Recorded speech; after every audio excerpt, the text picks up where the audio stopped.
sad. I feel like Leni Riefenstahl. You know, in 1999, tonight's guest became the first female head writer on Saturday Night Live in its 27-year history, and I can tell you, I worked there for a while. I assume it's changed to some extent, but that was a tough joint for women, so I really got to admire this chick's moxie. She is currently the co-anchor of Weekend Update, and as a former resident of that desk, I can tell you, I think she's great. I mean, she's the best I've seen. She's well on her way to having it all, or as much as Lorne Michaels will give her. Please welcome Tina Fey, ladies and gentlemen.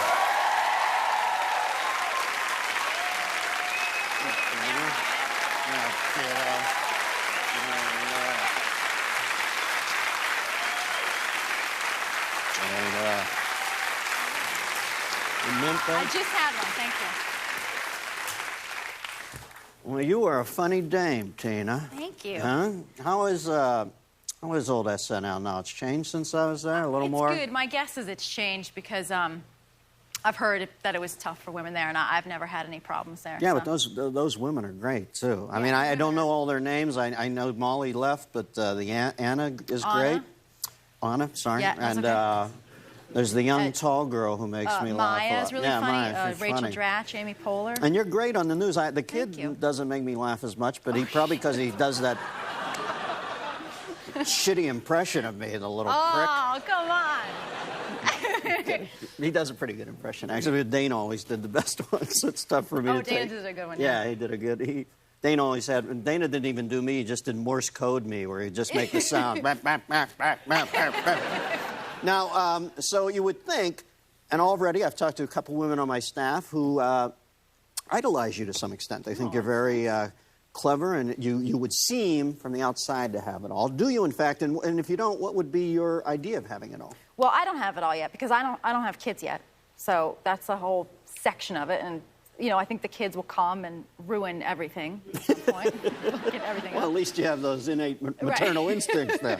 No, I think having it all, women, they try to have everything. You have a career, a job, a husband, and an ass like a 12-year-old boy. It's like a lot of pressure to have all these things. You sound like a Catholic priest. You know, well, listen, the big thing about having it all is obviously the timing in your life. And a child, I can tell you the most precious experience you'll ever have in your life, or at least that I've had, is great. But do you think if you had a kid in your 20s, it does sidetrack a lot of people because it should absorb you? And in your 20s, you're probably career hungry. Do you think if you had a child earlier, I don't know, what, are you 30 or something? I'm 32. Yeah, if you had a kid earlier, do you think it would keep you from where you are now? Yeah, I mean, I think if I had a kid at 24, like Sylvia Hewlett wanted me to, I think I'd be the funniest woman at the YMCA. I'd be, like, really killing at toddler gym swim. Anna Gasteyer just had a baby this week. I'm going to give a shout-out to Frances McKittrick, 9 pounds, 1 ounce. Name. Yeah, very cute. And she's the first woman in the history of SNL to be pregnant on the show. Or I like to say she's the first woman in the history of SNL to stay pregnant, because I'm sure in 27 years, you got to, come on, back in the 70s. Yeah. I was knocked up for a while. Fucking Chevy. And so she, like, I'm going to watch her and learn from her, because I think it's one thing to be pregnant at your job, but then I think that second year, when you come back and you actually have to leave the baby at home, that's going to be the harder year. And I think she's going to, I mean, she's an incredibly bright woman, and she's going to do a good job, but I think we're all watching her like, how are you going to do it? Is it going to work out? Yeah, well, you know, also what takes over is some sort of urge to leave a legacy, you know, or to take care of your child. So you do have that caveman/cavewoman party who goes, I got to leave the cave and procure meat for the child, because it's great to just lay there all day and go goo, goo, goo, goo, and occasionally a kid looks at me, I'm starving, asshole, get me something to eat, you know.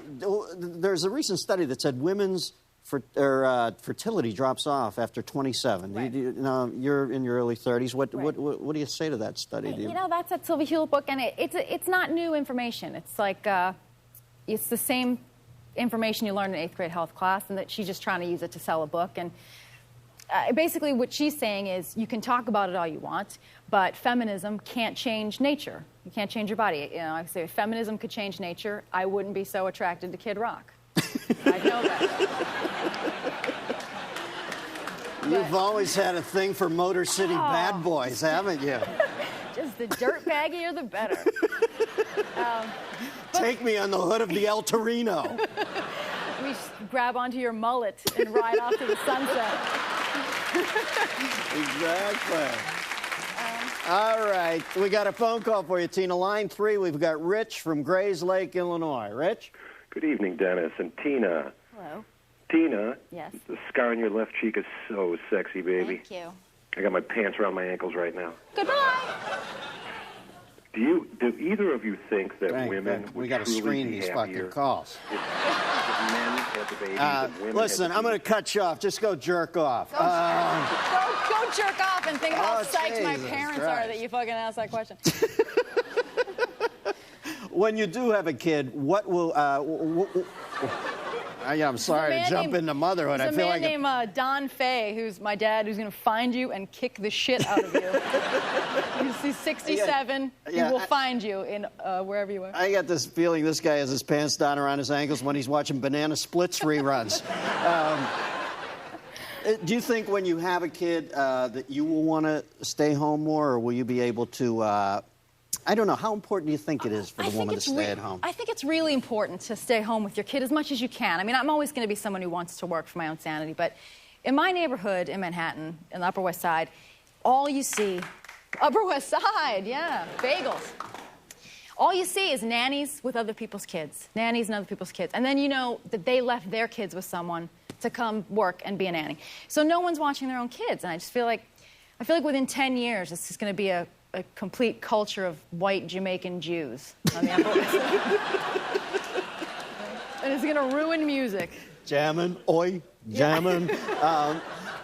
You living in Manhattan, do you think the women of Sex and the City are an accurate depiction of the gals you crossed the path I of? watched that show because I like it. I really like the show, and then I realized I don't know anybody like this. This show's written by, like, drag queens, right? It's like, that one woman is always like, she just needs a dick in her ass. What are you talking about?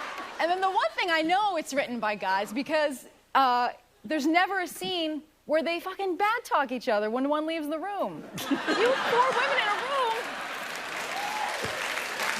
You put 4 women in a room. As soon as Sarah Jessica Parker walks out of the room, you'd go, what the fuck is she wearing? She's got like a belt over her naked skin.